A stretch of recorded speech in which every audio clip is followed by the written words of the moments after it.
नमस्कार। आइए जानते हैं छठ के बारे में।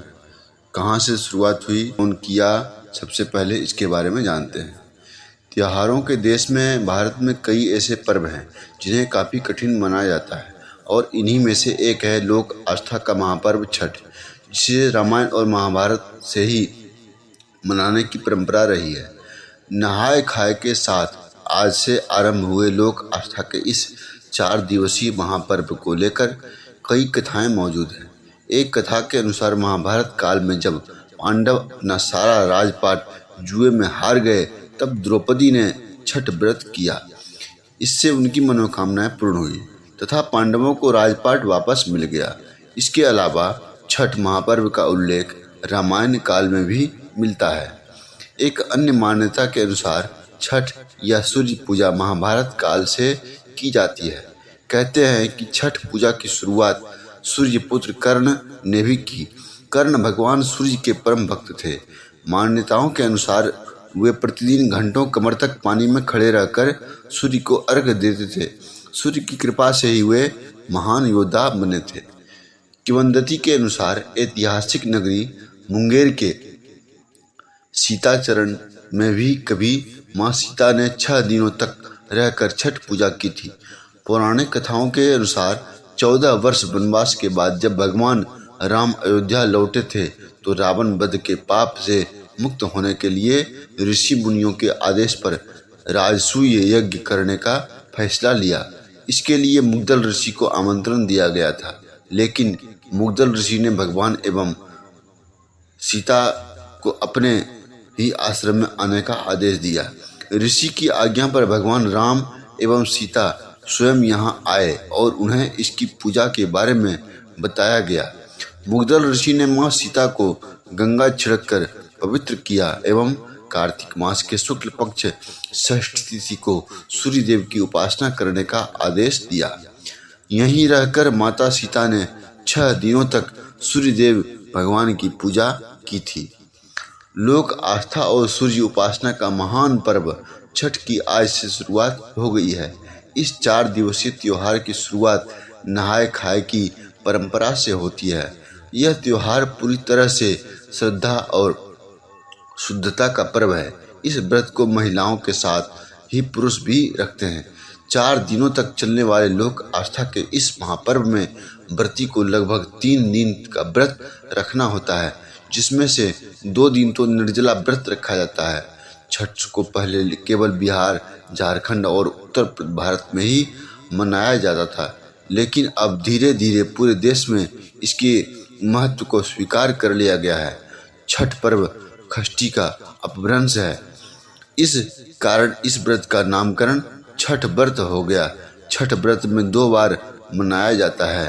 पहली बार चैत्र में और दूसरी बार कार्तिक माह में चैत्र शुक्ल पक्ष षष्ठी पर मनाए जाने वाले छठ व्रत को चैती छठ और कार्तिक शुक्ल पक्ष षष्ठी पर मनाए जाने वाले पर्व को कार्तिकी छठ कहा जाता है। इस पूजा के लिए 4 दिन महत्वपूर्ण है। नहाय खाए, खरना या लोहंडा, संझा अर्घ और सूर्योदय अर्घ। छठ की पूजा में गन्ना, फल, डाला और सूप आदि का प्रयोग किया जाता है। मान्यताओं के अनुसार छठी मैया को भगवान सूर्य की बहन बताया गया है। इस पर्व के दौरान छठी मैया के अलावा भगवान सूर्य की पूजा आराधना होती है। कहा जाता है कि जो व्यक्ति इन दोनों की अर्चना करता है, उनकी संतानों की छठी मैया रक्षा करती है। कहते हैं कि भगवान की शक्ति से ही 4 दिनों का यह कठिन व्रत संपन्न हो जाता है। छठ वास्तव में सूर्योपासना का पर्व है, इसीलिए इसे सूर्य षष्ठी व्रत के नाम से भी जाना जाता है। इसमें सूर्य की उपासना उनकी कृपा प्राप्त करने के लिए की जाती है। ऐसा विश्वास है कि इस दिन सूर्य देव की आराधना करने से व्रती को सुख, सौभाग्य और समृद्धि की प्राप्ति होती है और उसकी सभी मनोकामनाएं पूर्ण होती है। इस पर्व के आयोजन का उल्लेख प्राचीन ग्रंथों में भी पाया जाता है। इस दिन पुण्य सलीला नदियों, तालाब या फिर किसी पोखर के किनारे पर पानी में खड़े होकर सूर्य को अर्घ्य दिया जाता है। पौराणिक मान्यताओं के अनुसार कार्तिक शुक्ल पक्ष की षष्ठी को सूर्यास्त और सप्तमी के सूर्योदय के मध्य वेद माता गायत्री का जन्म हुआ था। प्रकृति के षष्ठ अंश से उत्पन्न षष्ठी माता बालकों की रक्षा करने वाले विष्णु भगवान द्वारा रची माया है।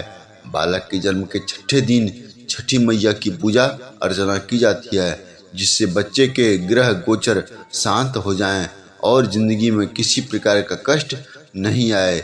इस मान्यता के तहत ही इस तिथि को षष्ठी देवी का व्रत होने लगा है। छठ पूजा की धार्मिक मान्यताएं भी है और सामाजिक महत्व भी है, लेकिन इस पर्व की सबसे बड़ी बात यह है कि इसमें धार्मिक भेदभाव, ऊंच नीच, जात पात भूलकर भी एक साथ इसे मनाते हैं। किसी भी लोक परंपरा में ऐसा नहीं है। सूर्य जो रोशनी और जीवन के प्रमुख स्रोत हैं और ईश्वर के रूप में जो रोज सुबह दिखाई देते हैं, उनकी उपासना की जाती है। इस महापर्व में शुद्धता और स्वच्छता का विशेष ख्याल रखा जाता है और कहते हैं कि इस पूजा में कोई गलती हो तो तुरंत क्षमा याचना करनी चाहिए, वरना तुरंत सजा भी मिल जाती है। सबसे बड़ी बात यह है कि यह पर्व सबको एक सूत्र में पिरोने का काम करता है। इस पर्व में अमीर गरीब बड़े छोटे का भेद मिट जाता है। सब एक समान एक ही विधि से भगवान की पूजा करते हैं। अमीर हो वो भी मिट्टी के चूल्हे पर ही प्रसाद बनाता है और गरीब भी। सब एक साथ गंगा तट पर एक जैसे दिखते हैं। बांस के बने सूप में ही अर्घ दिया जाता है।